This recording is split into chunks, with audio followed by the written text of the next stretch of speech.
Within the last hour, Orange County jail staff telling us half the immigrant detainees in jail right now without criminal charges were turned over to ICE, but then sent back. It is a practice known as repeat booking, and jail leaders say it's contributing to the rising number of immigrants that are just really living at the jail. Nick Pampantonis live at the jail facility for us today. And Nick, jail leaders say this is happening because the immigration system is so backed up.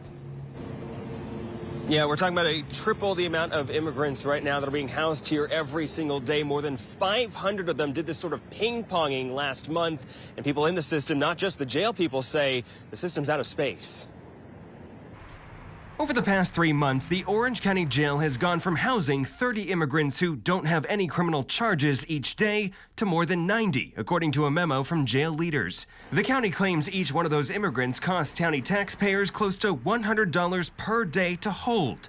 The memo saying President Trump's push to catch and deport undocumented immigrants is continuing to gain momentum.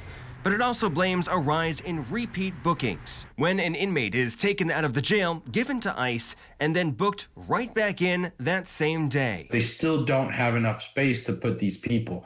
Not only do they not have enough space, they also don't have enough immigration officers that are trained to process the paperwork. Frank Symphorien says this isn't a new practice with ICE, but it almost never happened in Orange County until a few months ago.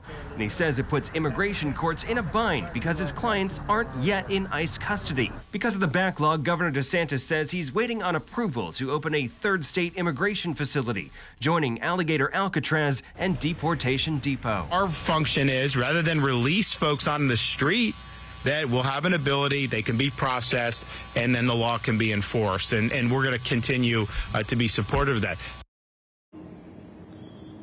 County leaders, by their estimates, the jail, these immigrants are costing taxpayers about $9,000 a day. They say it's been more than $300,000 since the Trump administration took over. It's just because the reimbursements don't match what it costs to keep these inmates. They're working on this with the federal government. They say they are a step further in the process, but they are waiting for their documentation to be approved. Live in Orange County, Nick Pampantonis, Channel 9 Eyewitness News.